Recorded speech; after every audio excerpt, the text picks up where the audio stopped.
Hi, how's it going today? How many times have you wanted to or craved a big steak dinner? You just didn't have the money. You didn't want to go spend $40 for a steak.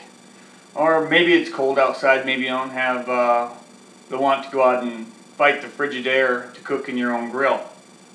Well, today I'm going to show you how you can use your oven and create easy and delicious steak with just basic materials that you've probably already got in your own house. Alright, today we're going to go over what I like to cook for steaks. There's a lot of different steaks and a lot of people have their own opinions. I'm going to talk about the ribeye. A ribeye is a nice, good choice piece of meat. It's got a lot of marbling in there. Marbling is what you want when you cook a steak, especially inside, or well, anytime, that you want good marbling. Marbling has fat in it. This fat is what also helps give the steak flavor. Alright, so once you got that, you also want to make sure it's got a good red color to it. The good red color means it's still fresh. Once you get it home, there's a lot of different ways you can marinate it, but right before you get cooking, you want it to be outside, out in the open air, covered for about 20 to 30 minutes before you cook, so it warms up to room temperature. You want to prepare your oven. You want to use your broiler setting on your oven. You want it at 500 degrees, and you want the top rack up closest to the top coils, which is your broiler setting. Below that, you're going to set the lower rack below that to catch the drippings. You can either use a pan or you could use tin foil and make a catch where it catches dripping so they don't catch all the way down the bottom.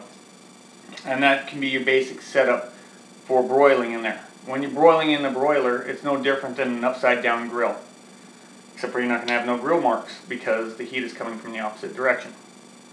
You want a thermometer. A thermometer will tell you how warm the internal temperature of your meat is. The FDA and the USDA recommend that you grill or cook your steaks or your meat for a rare steak to 140 degrees to a well done steak of 170 degrees. I like mine about medium rare, which is about 145 degrees. The USDA and the FDA also make sure that you want to clean your areas. You want to make sure that you separate fish and chicken from each other, that you want to make sure that they're kept cold when they need to be, that they kept at proper temperature for the fridge so they don't go rancid. They also make sure you want to cook it properly and also clean your areas.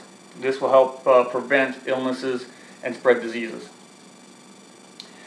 There's a lot of different marinades for steak. I'm going to talk about what I think is probably one of the best and probably one of the most simplest. We've gone over your look of your steak and how you want it to look, nice fat and nice marbling. Now we're going to look at putting a little extra virgin olive oil on there. You want the first cold press is normally the best.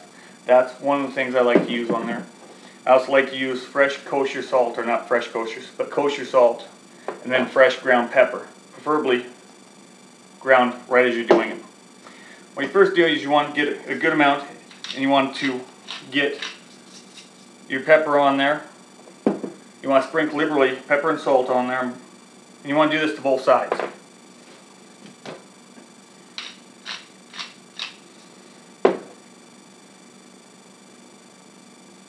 Once you got both sides, you want to nicely drizzle just about a tablespoon worth of oil on it.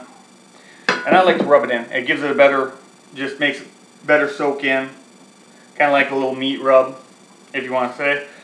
And I want to let it sit like that. Now sometimes I'll let this sit for a while before I throw it in the oven.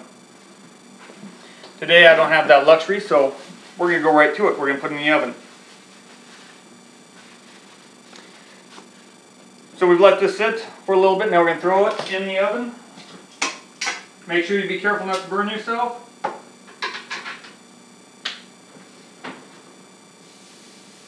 As it will be hot. As soon as I do that, I like to set my timer. I've got a handy dandy timer. I set for 5 minutes. I normally cook each one for about 5 minutes on each side. Now that we've got our thing set, we've got everything prepped, we've got steak in there cooking for about 5 minutes. And next we want to get our resting area set up. What I normally do is I get a nice area that's set up. Get a plate, some tin foil. That's when you get it out of the oven and it's at the proper temperature, slap it right in here, let it sit. Because sitting is probably one of the most important steps most people forget. Well, how to tell when it's time to pull it out or when it's done or when to flip it? And normally, like I said before, the FDA and USDA recommend cooking to a proper internal temperature of 140 to 170 degrees. We use this by using a meat thermometer. This is a meat thermometer normally found at most grocery stores. Simple, you sit in the most center portion or the thickest portion of the steak that you're cooking. And you watch it to get up to the proper temperature. When it gets to that time, you pull it out. I normally wait to stick this in until my first 5 minutes is up because it's not done at that point in time. Once you flip it, you stick your meat thermometer in and you'll be set to go. Also, cooking time can vary anywhere from 10 to 20 minutes depending on thickness, how well you like it done, and anything else you want to take into consideration. Your oven temperature, sometimes altitude. I normally turn mine normally cook around 10 to 12 minutes. I turn it every 5 to 7 minutes depending on how it's looking and how the internal temperature is. After letting the steak rest for about anywhere from 5 to 10 minutes, and the reason why we let it rest is it gives the meat, helps soak back in the juices so it's a better juicier product. And here is what our meat will look like when it is all done. As you can tell, it's plumped up quite well, and the juices that have come with it are quite good enough to eat.